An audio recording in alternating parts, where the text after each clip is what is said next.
الشيطان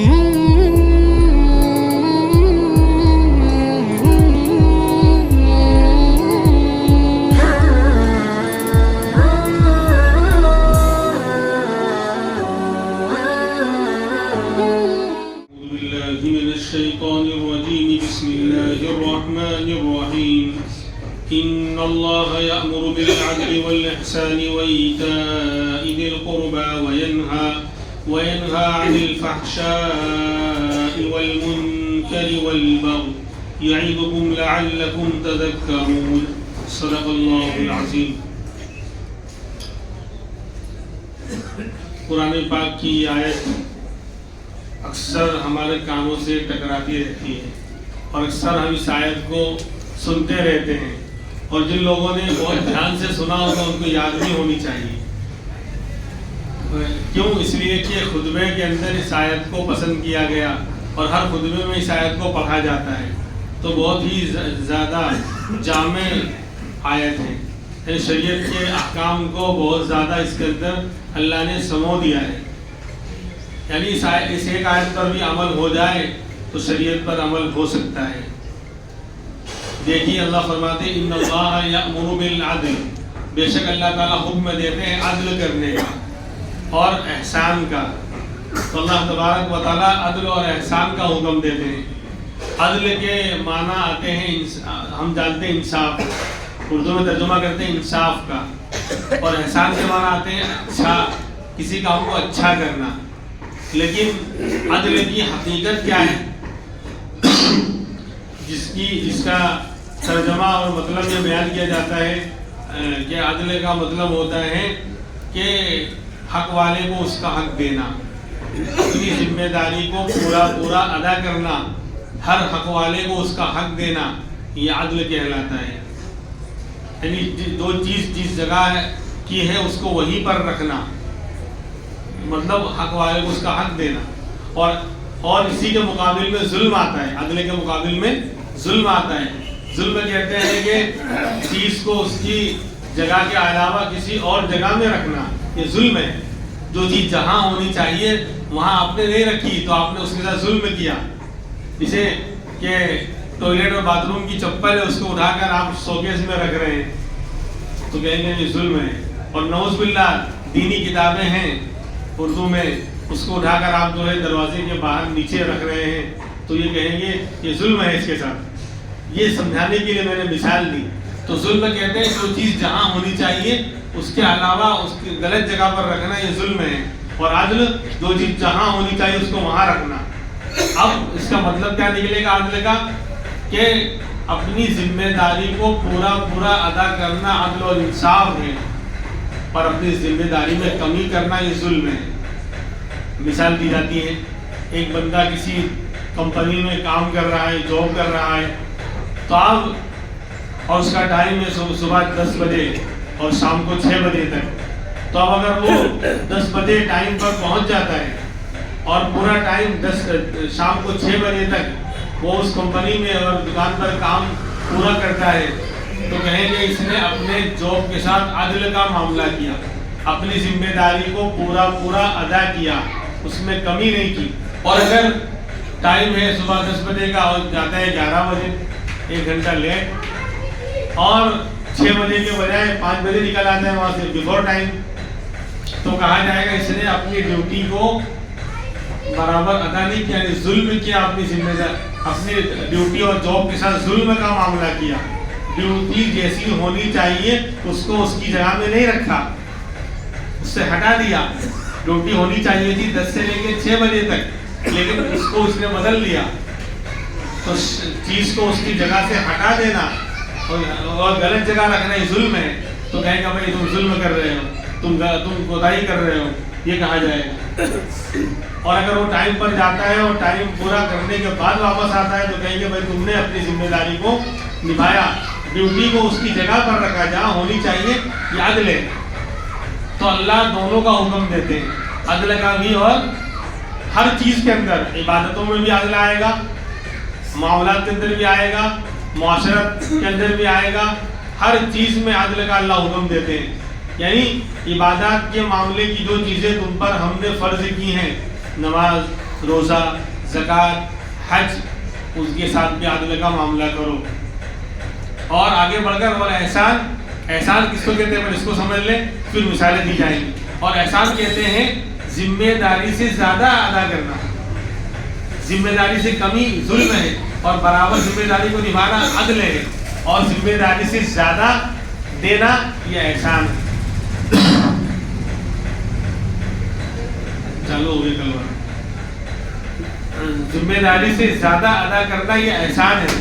مثلا ایک بندہ یہی 10 کا ٹائم تھا, وہ 9:30 بجے ہی پہنچ جاتا ہے بیفور ٹائم, اور شام کو 6 بجے نہیں بلکہ 7 بجے تک 1 گھنٹہ ایکسٹرا دیتا ہے. جاب کے اندر 1 گھنٹہ ایکسٹرا ٹائم دے کر پھر آتا ہے, تو کہا جائے گا اس نے اپنی ڈیوٹی کے ساتھ احسان کا معاملہ کیا. عدل نہیں بلکہ اس سے آگے بڑھ کر ذمہ داری سے زیادہ دیا. تو اب آیت کہہ رہی ہے کہ اللہ تعالیٰ حکم دے رہا ہے عدل کرنے کا بھی اور احسان کرنے کا بھی.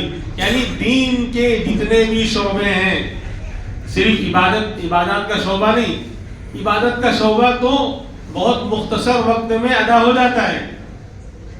دیکھو عبادت میں نماز, روزہ, زکوٰۃ, حج. نماز 24 گھنٹے میں کی عبادت نماز ہے. زکوٰۃ تو سال میں 1 بار, اور روزہ بھی سال میں 1 بار, اور حج زندگی میں 1 بار. تو صرف نماز ہی تو 24 گھنٹے ہمارے اوپر فرض ہوتی ہے. تو وہ کتنا ٹائم لگتا ہے 24 گھنٹے میں؟ 1-1.25 گھنٹہ, بہت 1.5 گھنٹہ.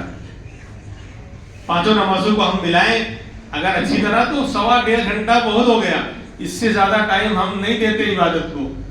باقی 22.5 گھنٹہ, 24 گھنٹہ ہمارا اس کے علاوہ گزرتا ہے. تو عبادت کے اندر بھی کہ اللہ کہہ رہے عدل کا معاملہ کرو اور احسان کا بھی معاملہ کرو, اللہ دونوں کا حکم دے رہے ہیں. ایسے ہی یہ تو عبادت کا مسئلہ ہوا. اب عبادت کے علاوہ جو معاملات, ہمارا بہت سارا وقت معاملات میں, کاروبار میں, لین دین میں گزر رہا ہے, وہاں پر بھی عدل اور احسان دونوں کا حکم دیا جا رہا ہے. عدل کرنا ہے کم سے کم منیمم, اور آگے بڑھ کر اللہ توفیق دے تو احسان بھی کرو. ایسے ہی معاملات کاروبار میں آدمی 10 گھنٹہ 12 گھنٹہ الگ الگ اپنے جاب ہوتے ہیں, اس کے حساب سے آدمی ٹائم دیتا ہے. پھر اس کا بہت سارا وقت اس کے بعد معاملات اور لین دین اور کاروبار کے علاوہ معاشرت, رہنے سہنے میں گزرتا ہے. گھر والوں کے ساتھ, پڑوس کے ساتھ, دوستوں کے ساتھ, محلے والوں کے ساتھ, معاشرت یعنی رہنا سہنا. تو اس کے اندر بھی کہہ رہے ہیں اللہ حکم دیتا ہے عدل کرنے کا بھی اور احسان کرنے کا بھی. ایسے ہی پھر آگے آ جائیے کہ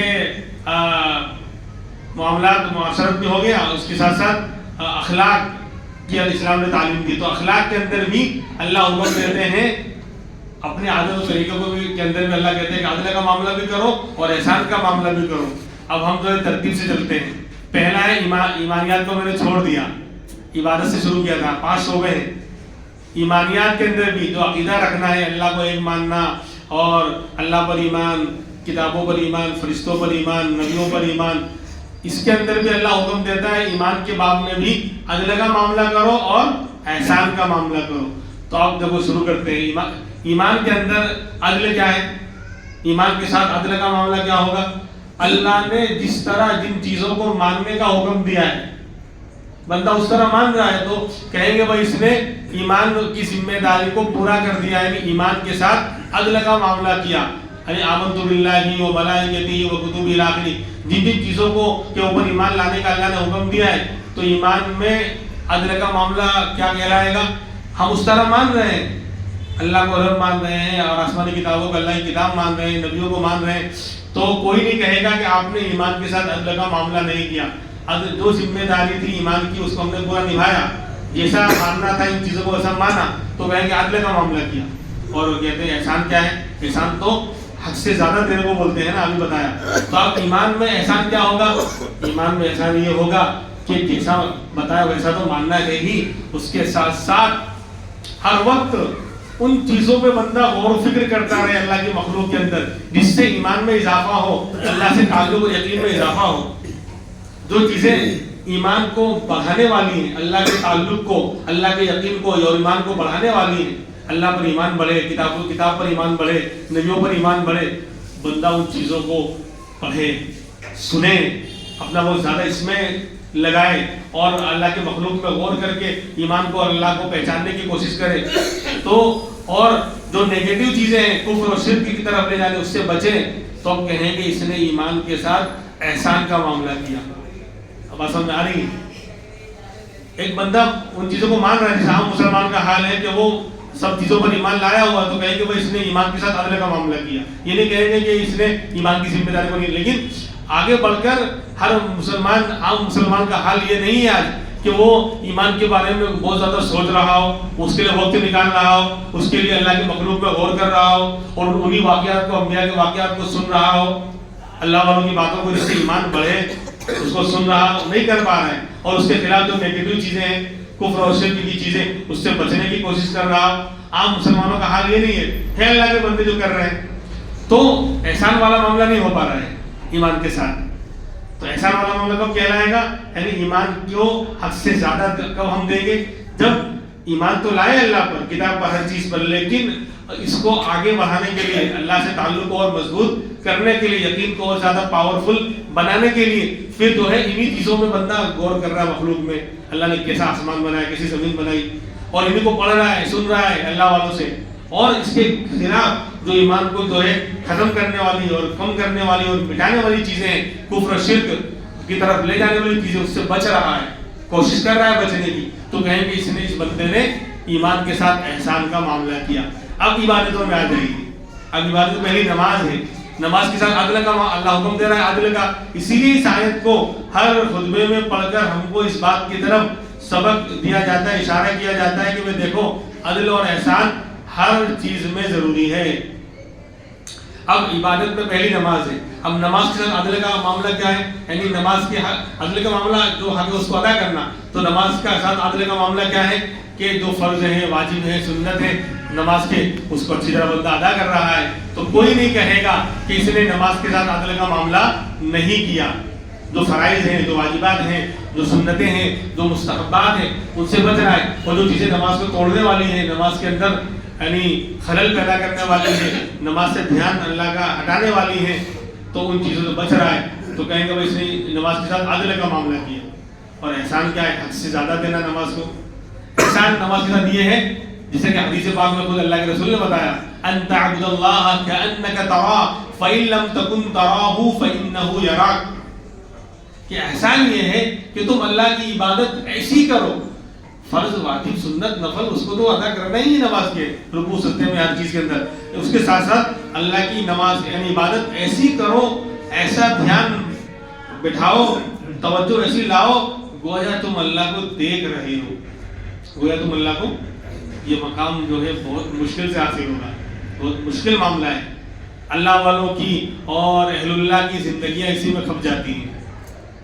ہر کس و ناقص کا مسئلہ ہی نہیں ہے، عام مسلمانوں کا مسئلہ ہی نہیں ہے، لیکن کوشش تو کر سکتا ہے، تمنا تو کر سکتا ہے، اللہ سے مانگ تو سکتے ہیں ہم، تو یعنی ایسا دھیان جماؤ کہ گویا اللہ کو ہم دیکھ رہے ہیں۔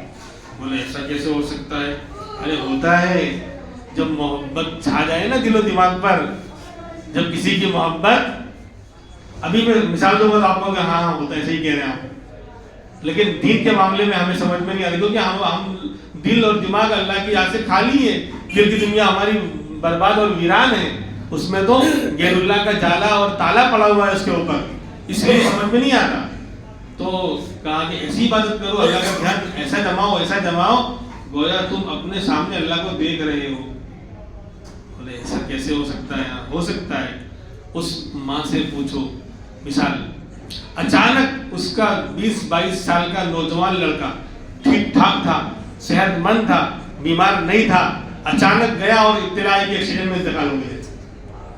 اچانک اس ماں کو اطلاع کیا ملی؟ تیرا 20-22 سال کا خوبصورت نوجوان بچہ اچانک ابھی ایکسیڈنٹ میں انتقال ہو گیا ہے، ابھی مل کر گیا تھا ماں سے، اب بتا وہ پاگل ہو جائے گی نہیں ہو جائے گی؟ اور اس کی محبت میں ایسی دیوانہ ہوگی، ایسی پاگل ہوگی کہ ہفتے گزر گئے، دفنا دیا گیا بچے کو، مہینہ گزر گیا، لیکن کہیں میرا بیٹا سامنے کھڑا ہے، مجھے بلا رہا ہے، مجھے آواز دے رہا ہے، مجھ سے کھانا مانگ رہا ہے، اس کو پکار رہا ہے امی امی، تو لوگ کہیں گے نہیں ارے اماں اس کو تو دفنا دیا گیا، وہ تو اللہ کو کیا کو پیارا ہو گیا، اللہ کے یہاں پہنچ گیا وہ تو، بولے نہیں تم جھوٹ بول رہے ہو، سامنے کیوں کہہ رہی ہو؟ ارے بولو نا کیوں کہہ رہی ہے؟ اس کے دل و دماغ پر اس نے ایسا دھیان جمایا ہے، محبت کا کی مایا اس کے اندر ایسی بچے کی آئی ہے کہ ہر کچھ سامنے بچہ ہی نظر آ رہا ہے۔ تو جب اللہ والے جب اللہ کا ایسا یاد دھیان کرتے ہیں، اللہ کو ایسا یاد کرتے ہیں، ایسا ذکر کرتے ہیں، ہماری طرح نہیں کیا کر رہے ہیں، یعنی پڑھتے وقت بھی دھیان نہیں ہے، الفاظ بھی ڈھنگ سے ادا نہیں ہو رہے، جسے مطلب کوئی دوڑا رہا ہو اور کیا کہتے ہیں جتنی فٹافٹ پڑے گا اتنے جنت میں اعلیٰ مقام ملنے والا ہے، بے توجہی کے ساتھ اور لاپرواہی کے ساتھ کس کا نام لے رہا ہے، کس کی عظمت کی گنگار ہے، یعنی ذکر جو ہے وہ اللہ کا دھیان پیدا کرنے کی، تو اللہ والے ایسا دھیان جماتے ہیں کہ ان کو جو ہے سامنے اللہ نظر آنے لگتا ہے۔ تو اسی لیے کہا کہ یہ مقام حاصل ہو سکتا ہے، اگر نہیں ہوتا تو اللہ حکم ہی نہیں دیتے، لیکن مشکل ہے۔ تو کہا کہ احسان کیا ہے؟ نماز کے ساتھ سارے فرائض واجبات کو ادا کرنا ہے، عدل تو کرنا ہی ہے، عدل کے ساتھ ساتھ آگے احسان کیا ہے کہ نماز میں ایسا دھیان جماؤ کہ گویا سامنے اللہ کو دیکھ رہے ہیں۔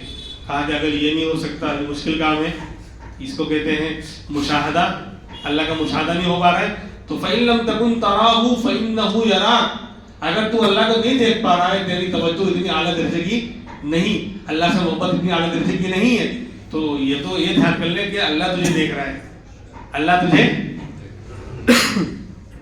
بھائی یہ تو صحیح ہے نا، یہ تو حقیقت ہے نا کہ ہم نہیں دیکھ پا رہے ہیں، ہمارے اندر وہ کیفیت، وہ اعلیٰ درجے کی محبت چھا جانے والی ذہن و دماغ پر وہ والی محبت اللہ سے نہیں ہے، تو کم سے کم یہ تو ہے ہی، یہ تو حقیقت ہے، اللہ ہمیں دیکھ رہا ہے۔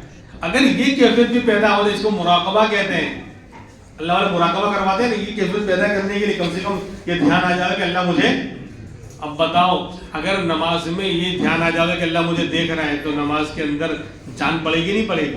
ادھر ادھر بندہ متوجہ ہوگا، لیکن ہمارا حال کیا ہے؟ نیت باندھنے سے سلام پھیرنے تک قیام بھی اللہ کے لیے تھا، رکوع بھی اللہ کے لیے تھا، سجدہ بھی اللہ کے لیے تھا، لیکن کم وقت دل ایسا برباد ہے کہ وہ ایک رکن میں وہ آیا ہی نہیں جس کے لیے نماز تھی، جس کے لیے نماز تھی وہ کبھی آج آیا ہی نہیں کسی ایک رکن کے اندر۔ اللہ اوپر کہہ کے نیت باندھتا ہوں تو کہیں کارخانوں میں، کہیں جو ہے کھیل کے میدانوں میں، کہیں اسکول میں، کہیں کالج میں، کہیں کیا کہتے ہیں ہوٹل میں کھیڑا، کہیں اور جگہ گھوم رہا ہوں، میں یہاں ہوں، میرا دل مدینے میں ہے، تیرا دل تو ہے صنم آشنا، تجھے کیا ملے گا نماز میں؟ اسی کو کہا شاعر نے، تیرا دل تو ہے صنم تو صنم سے آشنائی کیے ہوئے، صنم محبوبہ کو بھی بولتے ہیں، صنم تو اصل مورتی کو بولتے ہیں، لیکن مورتی کیسے ہوتی ہے؟ چپ چاپ کھڑی ہوتی ہے نا، ارے مورتی میں کہیں حرکت ہوتی ہے کیا پتھر کی؟ تو جو کسی کی محبت میں گرفتار ہوتا ہے نا تو گمسم رہتا ہے، یہ وجہ ہے صنم کا ترجمہ کیا گیا محبوبہ سے، تو تیرا دل تو ہے صنم آشنا، تجھے کیا ملے گا نماز میں؟ یعنی آشنائی تو ہم نے غیر اللہ سے کر رکھی ہے، دوستی و محبت، تو نماز میں کیا ملے گا؟ دھیان ہی نہیں آ رہا ہے، بولے نماز کس کے لیے؟ اللہ کے لیے، اور اللہ یاد آیا؟ سوچو کتنی نمازیں، کتنے سالوں کی نمازیں ہماری ایسی گزر رہی کہ نماز اسی کی تھی، لیکن افسوس یہ ہے کہ وہ ایک رکن میں یاد ہی نہیں آیا۔ اگر یاد آ جائے کہ اللہ مجھے دیکھ رہا ہے، کیا شاندار نماز ہوگی۔ تو یہ احسان ہے، یہ کیا ہے؟ یہ احسان اس کو کہا گیا کہ ایسی کیفیت پیدا کرو کہ میں اللہ کو دیکھ رہا ہوں، یہ کیفیت پیدا نہیں ہوتی تو کم سے کم یہ تو ہے ہی کہ اللہ مجھے دیکھ رہا ہے۔ دیکھو دنیا کے اندر اس کی مثال ہے، اگر نوکر کسی دکان پہ کام کر رہا ہے، نوکر کسی کمپنی میں جاب کر رہا ہے، کوئی ورکر، اور اس کو معلوم ہے کہ میرا سیٹ مجھے دیکھ رہا، میں بھی اس کو دیکھ رہا ہوں، اس کو سیٹ نظر آ رہا ہے اور سیٹ بھی مجھے دیکھ رہا ہے، تو بتاؤ وہ کام چوری بھی نہیں کرے گا، مال چوری بھی نہیں کرے گا، دھیان اور توجہ کے ساتھ کام کرے گا۔ اور اگر چلو یہ تو نہیں ہے، اس کو مالک تو نہیں دکھ رہا، لیکن اس کو یہ معلوم کہ مالک مجھے کہیں نہ کہیں سے دیکھ رہا ہے، کہیں خفیہ کیمرہ وغیرہ کچھ لگا رکھا ہے، کہیں نہ کہیں سے مجھے دیکھ رہا ہے، تو بھی مال چوری اور کام چوری نہیں کرے گا۔ تو یہی حال ہے کہ اللہ کا دھیان ایسا بناؤ کہ ہم اللہ کو دیکھ لیں، اللہ تو دیکھ رہا ہے ہم کو، تو ہم نماز میں کیا کہتے ہیں توجہ ادھر نہیں جائے گی۔ ہاں، اور اگر یہ کیفیت پیدا نہیں ہو رہی ہے تو کم سے کم اتنا تو ہے کہ اللہ کہیں نہ کہیں سے اللہ تو ہم کو دیکھ ہی رہا ہے، میں نہیں دیکھ پا رہا ہوں، اس نوکر کو پتہ چل جائے کہ میں تو سیٹ کو نہیں دیکھ پا رہا ہوں لیکن وہ کہیں نہ کہیں سے مجھے دیکھ رہا ہے، تو بھی وہ جو دھیان سے کام کرے گا، نہ مال چوری کرے گا، نہ کام چوری کرے گا۔ تو اسی طریقے سے اگر یہ کیفیت یہ احسان ہے تو عدل کا معاملہ تھا، سارے فرائض واجبات کو ادا کیا، تو کہیں کہ عدل کا معاملہ کیا نماز کے ساتھ. اور اگر اس کیفیت کے ساتھ نماز پڑھی تو کہا نماز کے احسان کا معاملہ کیا. آگے بڑھ جائیے زکوٰۃ. زکوٰۃ میں جو مقدار ہے 40واں حصہ صاحب نصاب آدمی ہو گیا، سال گزر گئے، اور رمضان سے رمضان عام طور پر لوگ حساب کرتے ہیں.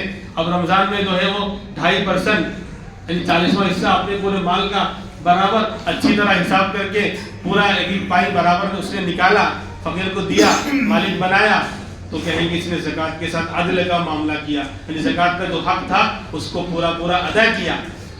لیکن عدل کے خالی عدل کا حکم نہیں دیا، آگے احسان کا بھی تو حکم ہے. اب زکوٰۃ کے ساتھ احسان کیا ہوگا کہ جتنا حق تھا وہ تو دیا اور زیادہ دے رہا ہے. زکوٰۃ نکل رہی تھی 5,000 روپے، نکال رہا ہے 6,000 روپے، اور نفلی صدقات بھی کر رہا ہے ساتھ میں، ادھر ادھر بھی صدقے وغیرہ بھی کر رہا ہے، سمجھے کہ نہیں؟ اور جھکتا ہوا تول رہا ہے، یعنی 5 کی جگہ 6,000 نکال رہا ہے. تو کہیں گے اس نے حد سے زیادہ دیا، یعنی زکوٰۃ کے ساتھ احسان کا معاملہ کیا. آگے بڑھیے روزہ. اب روزہ اس کے ساتھ عدل کا معاملہ کیا ہے کہ بھائی کھانے پینے اور خواہشات سے بندہ رک گیا، کھانے پینے اور خواہشات سے بندہ رک گیا، صبح صادق سے لے کر غروب آفتاب تک بالکل رکا رہا، اس میں کوئی کمی نہیں کی. تو کہیں گے اس نے روزے کے ساتھ عدل کا معاملہ کیا، یعنی روزے کا جو حق تھا اس کو ادا کیا. لیکن ایک بندہ یہ تو کر ہی رہا ہے، اس کے ساتھ ساتھ ان اوقات کو، رمضان کے ان دنوں کو عبادتوں میں لگا رہا ہے، ذکر میں لگا رہا ہے، تلاوت میں لگا رہا ہے، اور اپنے آپ کو گناہوں سے بچا رہا ہے، بلکہ لا یعنی باتوں سے اور خواہ مخواہ کی چیزوں سے بچا رہا ہے. بہت سی جائز چیزوں کو بھی چھوڑ دے رہا ہے، خواہ مخواہ کی باتوں کو. تو کہیں گے اس نے روزے کے ساتھ عدل کا نہیں بلکہ اس سے آگے بڑھ کر احسان کا معاملہ کیا، کہ جو عدل تھا یعنی صبح سے شام تک کھانے پینے وغیرہ سے رکنا وہ تو کیا ہی، ساتھ میں ان اوقات کو عبادتوں میں، ذکر میں، تلاوت میں، اللہ کے ساتھ دعاؤں میں لگایا، اور الٹا گناہوں سے بھی اپنے آپ کو بچایا. تو کہیں گے اس نے روزے کے ساتھ عدل کے ساتھ ساتھ بلکہ آگے بڑھ کر احسان کا معاملہ کیا. ارے بات سمجھ میں آ رہی ہے؟ ایسے ہی حج بھی زندگی میں ایک مرتبہ فرض ہے، لیکن جو فرائض تھے، جو واجبات تھے، جس طرح حج کرنا تھا وہ سارے فرائض واجبات کو، یعنی احرام کے ہوں کہ طواف کے ہوں فرائض، اور سعی کے ہوں، عرفات میں ٹھہرنے کے ہوں، یعنی جو ارکان تھے، واجبات تھے حج کے، اس کو اچھی طرح ادا کیا. تو کہیں گے اس نے حج کے ساتھ عدل کا معاملہ کیا. لیکن اس کے ساتھ ساتھ ان تمام کو ادا کرتے ہوئے حج میں اس نے جو ہے اپنے اوقات کو زیادہ جو ہے اللہ کی یاد میں لگایا، خوب نفل طواف میں لگایا، 2 وقت بچا اس میں نفلی طواف کر رہا ہے جب تک وہاں ہے، اور گناہوں سے اپنے آپ کو بچا رہا ہے، نگاہوں کی حفاظت کر رہا ہے. ہاں آج جو ہے حاجی صاحب حج کرنے جاتے ہیں، معاف کرنا آن لائن بیان کر رہا ہوں، بہت سے لوگ حاجی صاحب جاتے ہیں لیکن پاجی صاحب بن کر آتے ہیں. یہاں تھا تو زندگی کا نیکی کا تھرمامیٹر ٹھیک ٹھاک تھا، وہاں گیا تو سب کچھ لٹا کر آ گیا. مجھے کہنے دیں، معاف کرنا، مجھے کہنے دیں، اس طرف لوگوں کا دھیان نہیں جاتا. میں اگر ان مسائل کو، ان کوتاہیوں کو بیان کرنے لگ جاؤں تو بہت سے لوگ کہیں گے کہ اس سے بہتر تو یہیں رہتے تو اچھا تھا. وہ گناہ کر رہے ہیں وہاں پر جا کر، کیوں؟ پوری دنیا کا مجمع وہاں جمع ہوتا ہے، اور بہت سے ملک ایسے ہیں کہ جہاں کی خوبصورتی بہت مشہور ہے، وہاں کی عورتیں، وہاں کے، اور بیچارے ان کے یہاں مطلب یورپ اور انگریزوں کی حکومت رہی تو انہیں پردہ وغیرہ کا زیادہ یعنی معاملہ نہیں رہا. اب نئے وہ لوگ اسلام میں داخل ہوئے ہیں، یا ان کے یہاں جو ہے کلچر پورا یورپ والا، انگریزوں والا کلچر اور تہذیب رہی ہے، اب جو ہے اسلام کی طرف وہ آ رہے ہیں. ترکی والے، ترکی کا پورا ملک آپ دیکھیے بہت کئی سالوں تک جو ہے وہ یورپ یعنی انگریزوں کے اس میں رہا، اس نے ان کے اثرات رہے. تو اب ان کے یہاں بہت سی چیزیں نہیں ہیں جو ہمارے یہاں ہیں. اس لیے اللہ کا شکر ہے اس بر صغیر میں، یعنی ہندوستان، پاکستان، بنگلہ دیش میں جو پیور اسلام آپ کو ملے گا وہ کہیں نہیں ملے گا. یہاں برے سے برا آدمی بھی آپ کو مل جائے گا، اور وہ کہے گا میں برا ہوں یار، جو آدمی شرابی کبابی، یعنی برے سے برا بھی مل جائے گا اور اچھے سے اچھا مل جائے گا. وہاں تو آپ پہچان ہی نہیں پائیں گے، ملاوٹ ایسی ہے. یہ بڑا مسئلہ ہے. تو وہاں میں یہ تو بات بیچ میں آ گئی، میں عرض کر رہا تھا کہ بہت سے لوگ جاتے ہیں تو وہاں الٹا گناہ لے کر آتے ہیں، طواف کر رہے ہیں، بد نظریاں ہو رہی ہیں، اور موبائل نے تو ستیہ ناش کر کے رکھا ہوا ہے. ستیہ ناش پتہ نہیں حکومت کو کب سمجھ میں آئے گا، اس پر سختی کب کریں گے. تو میں نے بتایا تھا نا کہ طواف بندہ کر رہا ہو اور تو یوں گزرنے کو کہا ہے، یوں نگاہ اٹھا کر بیت اللہ کی طرف نگاہ اٹھانا بھی مکروہ ہے. عظمت کہ تم عبادت کر رہے ہو تو اللہ کی عظمت اور بڑائی کو رکھ کر نیچے نگاہ کو سامنے نیچے رکھتے ہوئے چلو طواف میں. یوں کعبۃ اللہ کو دیکھ کر چلنا بھی مکروہ قرار دیا گیا ہے. طواف کرتے وقت یوں چلنا ہے. ایک یعنی عظمت کا ایک بہت بڑی جگہ پر اللہ کے گھر کے سامنے تو کھڑا ہے اور طواف کر رہا ہے تو بہت عظمت کے ساتھ نگاہ نیچے ہو اس طرح چلنے کو کہا گیا ہے. نگاہ اٹھانے کو مکروہ. اور سیلفی لیتے ہیں موبائل کی تو یوں کھڑے ہوتے ہیں، پیٹ کرتے ہیں پیچھے کعبۃ اللہ کے، یعنی جو کعبۃ اللہ یوں دیکھو جی میں کتنا اچھا لگ رہا. اور تو اچھا ہے کہ پیچھے سے کوئی ہاتھ نہیں آتا ورنہ ایک پڑ جاتا پورا جو لال ہو جاتا، اس سے زیادہ خطرناک پورے نکل مردود. یعنی آپ مجھے بولنے دیں آج کہ یہ اگر کوئی اس طرح کی سیلفی لے رہا ہے تو اس کے یعنی اس کا عمرہ بیکار، اس کی عبادتیں بیکار.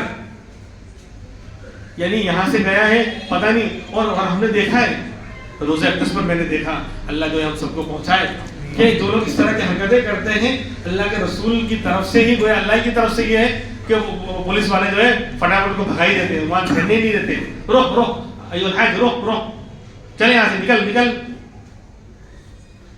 اور جن کے دل میں واقعی محبت ہوتی ہے عظمت کے ساتھ جو جاتے ہیں، حالانکہ وہ لوگ جلدی وہاں کھڑے ہونے نہیں دیتے. اب تو دنیا سے لوگ جا رہے ہیں تو بھیڑ بہت ہوتی ہے تو فٹافٹ وہ روانہ کرتے ہیں. لیکن اگر واقعی دل سے محبت ہے اور عظمت اور احترام کے ساتھ اگر کوئی بندہ وہاں پہنچ رہا ہے روزہ اقدس پر، سامنے اللہ کے رسول صلی اللہ علیہ وسلم کی ذات گرامی ہے، امام الانبیاء، دنیا کی سب سے بڑی ہستی وہاں آرام کر رہی. تصور اگر انسان تصور کر لے تو یعنی وہ اپنے میں نہیں رہے گا. لوگ کہتے ہیں نا کہ وہاں جا میں تو اس پر عمل نہیں کر پا رہا. بھائی دیکھو آپ کے سامنے کہہ رہا ہوں آج کہ بولے یہ درود پڑھنا، یہ والا پڑھنا. ارے کیفیتی مان نہیں رہتی کیا؟ کھا کے درود یاد آئے گا، جو زبان پر آ رہا ہے وہی پڑھتے ہیں، جو زبان پر آ رہا ہے چڑھ رہا ہے. یعنی کیفیتی عجیب ہوتی ہے وہاں. یہ وہ یاد کرنے کا مسئلہ ہی نہیں ہے کہ یہ درود پڑھنا نہیں، یہ والا درود پڑھنا، یہ کرنا وہ کرنا. یعنی جب بالکل ایک دم سامنے جب روزہ اقدس پر حاضری ہوتی ہے تو سب بھول جاتا ہے بندہ. جو زبان پر جو جملے یاد آ رہے ہیں وہی بس نکلتے ہیں زبان پر، کچھ یاد بات نہیں رہتا اگر دل سے محبت ہو تو. الحمدللہ. تو میں نے دیکھا اللہ والوں کو اگر واقعی دل سے لوگ کھڑے ہوتے ہیں تو پوری بھیڑ میں سب کو بھگایا جا رہا ہے اور وہ لوگ اللہ کے بندے پڑھ رہے ہیں، ان کو ہٹا ہی نہیں رہے. پتہ نہیں کیا اللہ نے کیا ان کی نگاہ یعنی پولیس والوں کی نگاہوں کو اوجھل کر دیا، کیا نظر ہی نہیں آ رہے. وہ آرام سے میں نے دیکھا 2-3 اس طرح کے پڑوس کے ملک کے کوئی بہت بڑے یعنی عالم لگ رہے تھے اور امام آباد میں وہ 3-4 لوگ کھڑے تھے. تو میں نے دیکھا کہ موقع اچھا ہے میں بھی کھڑا ہو جاؤں ساتھ میں، تو میں بھی جا کے کھڑا ہو گیا. ان کو بھی کسی نے نہیں بھگایا تو اپنا بھی کام ہو گیا. 5-7 منٹ تک آرام سے، ورنہ 1 منٹ بھی نہیں کھڑے ہونے دیتے. رک تو پھر مجھے خیال آیا کہ نہیں یہ تو عظمت کا معیار ہے. ادب اور احترام جتنا ملحوظ ہوگا اتنا جو ہے یہاں پر اس کو بلایا جائے گا، اس کو کھڑا کیا جائے گا. یعنی پھر اللہ نے دل میں بات ڈالی کہ نہیں ان کو جو بھگایا جا رہا ہے وہ اللہ کے رسول ہی پسند نہیں کر رہے. بلکہ میں آگے بڑھ کر کہوں جو گنبد خضرا ہے نا جہاں باہر کا صحن ہے، آپ دیکھنا مسجد نبوی کا بہت بڑا صحن ہے چاروں طرف. تو جو گنبد خضرا جہاں ہے، جہاں آپ کا حجرا ہے، تو باہر جو گنبد ہے، گنبد والا جو بلڈنگ ہے، اس کے باہر کا جو بہت بڑا صحن تھا اب اس پورے صحن کو بھی بند کر دیا گیا ہے. صحیح نا جی صاحب؟ وہ پورا جو ہے گھیر لیا گیا ہے. یعنی گویا اللہ کی طرف سے پھٹکار ہے. مجھے سمجھ میں آ رہا ہے کہ لوگ جا کر تجھ سے اچھا بندر کوئی نظر نہیں آ رہا ہے، بندر بھی تجھ سے اچھا ہوگا. اور افسوس تو اس وقت ہوتا ہے، افسوس تو اس وقت ہوتا ہے کہ اب جو ہے نا جو ریاض الجنہ ہے نا، جو خاص علاقہ ہے جس کو جنت کی کیاری بولتے ہیں، جنت کا باغ بولتے ہیں، جہاں پر آپ کا حجرہ بھی ہے اسی میں، اور جو ہے آپ کا ممبر بھی ہے، اور بہت علاقہ اچھا ہے. وہ جنت کا ٹکڑا اس کو کہا گیا ہے جہاں نماز پڑھنا گویا جنت میں اپنے آپ کو داخل کرانا ہے 2 رکعت. تو پہلے تھا عام تھا، آپ جب بھی چاہو آپ جا سکتے ہو. اب جو انہوں نے جو ہے آن لائن کر دیا کہ باقاعدہ اپوائنٹمنٹ لے کے جانا پڑے گا. نسخ کر کے ایک اپلیکیشن ہے، اس کو گوگل پلے سے ڈاؤن لوڈ کرنا پڑے گا اور پھر اس کے اوپر یعنی کیا کہتے ہیں اپوائنٹمنٹ لے کے جانا پڑے گا اور 40-45 دن میں 1 مرتبہ نمبر آئے گا. تو یہاں تو لوگ جاتے ہی ہیں. 20 دن کے لیے گئے ہیں عمرے میں تو مدینہ منورہ میں 5 دن 6 دن 7 دن 8 دن بہت ہو گیا. اس میں ایک ہی مرتبہ نمبر آنے والا ہے. یعنی یہ اللہ کی طرف سے پھٹکار ہے کہ نہیں وہاں تم آ ہی نہیں سکتے. وہ تو چھوڑو دور کی بات, تو وہاں جا کر بھی لوگ یعنی مشکل سے اپوائنٹمنٹ ملا ہے, اور اس کو معلوم ہے اس حاجی کو, اس عمرہ کرنے والے کو, کہ 40 دن کے بعد دوبارہ اپوائنٹمنٹ ملے گا, اور تو یہاں رہنے والا ہے ہی نہیں, 5 دن 6 دن میں تجھے واپس جانا ہے. مطلب ایک ہی مرتبہ ملا, اور آئندہ پتہ نہیں زندگی میں. عام طور پر لوگ ایک آدھ مرتبہ ہی وہ جا پاتے ہیں آپ مسلمان, لیکن وہاں اور ٹائم ملتا ہے 5 منٹ 7 منٹ 10 منٹ بہت ہو گیا. تو اس جگہ پہ اپوائنٹمنٹ لے کر جانے کے بعد بھی وہاں کھڑے ہو کر وہاں پر بھی ویڈیو فوٹو, سامنے اللہ کے رسول ہیں, نبی کا ممبر ہے, یعنی تھوڑا تو رسپیکٹ کر. خدا کی قسم کھا کے کہتا ہوں اگر چائے والا بھی کھڑا ہوتا نا تو اتنی بے عزتی کے ساتھ یہ فوٹو نہ کھینچتا.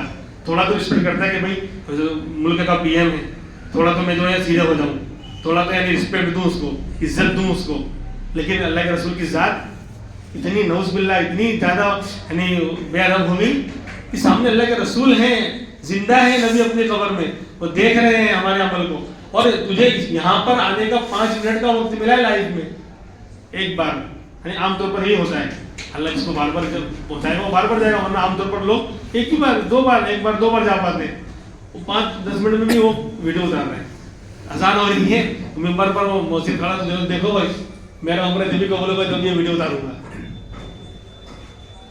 تو اس لیے جو ہے بہرحال تو یہ بات آ گئی, تو میں نے عرض کیا تو حج کے اندر عدل کا معاملہ ہے کہ تو فرائض واجبات ہیں آپ اس کو ادا کر رہے ہیں, تو وہی کہیں گے کہ اس نے حج کے ساتھ عدل کا معاملہ کیا.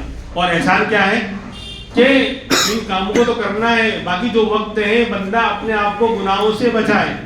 الحمدللہ میں نے کارڈ ہی نہیں لیا تھا وہاں کا, آپ کو تعجب ہوگا پورے 20 دن 22 دن میں سب میں نے وہاں کا کارڈ ہی لیا. کانٹیکٹ کرنا ہو جائے بھاڑ میں دنیا, ہوٹل پر آتے تھے وائی فائی وہاں ہوتا نا, گھر والوں سے ایک آدھ مرتبہ بات کر لی, 2 دن میں 1 دن میں ہو گیا ختم.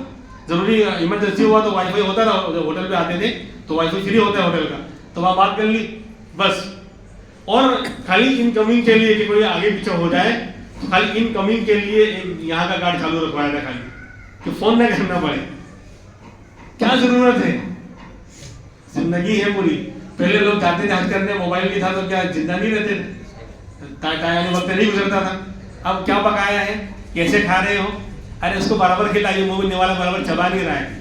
تو مدینہ منورہ سے تو یہاں انڈیا کا یہ دیکھ رہا ہے کہ نوالا برابر چبا رہا ہے کہ نہیں چبا رہا ہے تیرا لونڈا یہاں پر. یہ پکایا ہے دال کے اندر, یہ تو مرچی دکھاؤ دال کیسی تمہاری, اس میں مرچی برابر نہیں دکھ رہی ہے, یہ نہیں دکھ رہا ہے کہ کیا لگا رکھا ہے.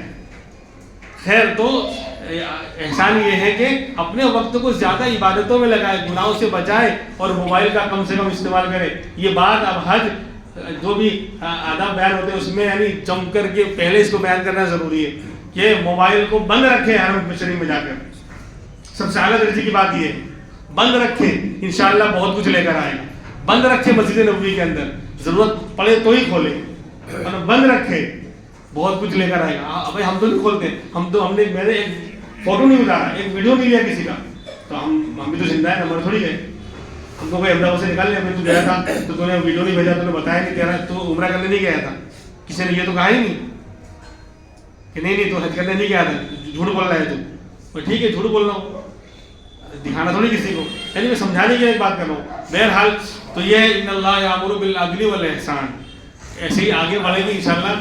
یہ تو عبادت کے بارے میں نے بتایا, آگے انشاءاللہ آئندہ ہفتے میں انشاءاللہ بات اسی آیت پر ہوگی. اللہ تبارک و تعالی ہمیں عمل کرنے کی توفیق عطا فرمائے. اب ابھی میں نے زکوٰۃ کے بارے میں احسان کا بتلایا کہ جو فرائض مقدار ہے وہ ادا کرنا کیا ہے, عدل ہے, اور احسان کیا ہے, حق سے زیادہ دینا. تو الحمدللہ مسجد کا تقاضا ہمارے سامنے ہے, اور علامہ اشرف علی تھانوی رحمۃ اللہ علیہ حکیم الامت جو ہمارے اکابر میں یعنی دیوبندیت کی ریح. اللہم و بحمدک ونشہد ان لا الہ الا انت ونستغفرک ونتوب الیک. سبحان ربک رب العزة عما یصفون وسلام علی المرسلین والحمد للہ رب العالمین.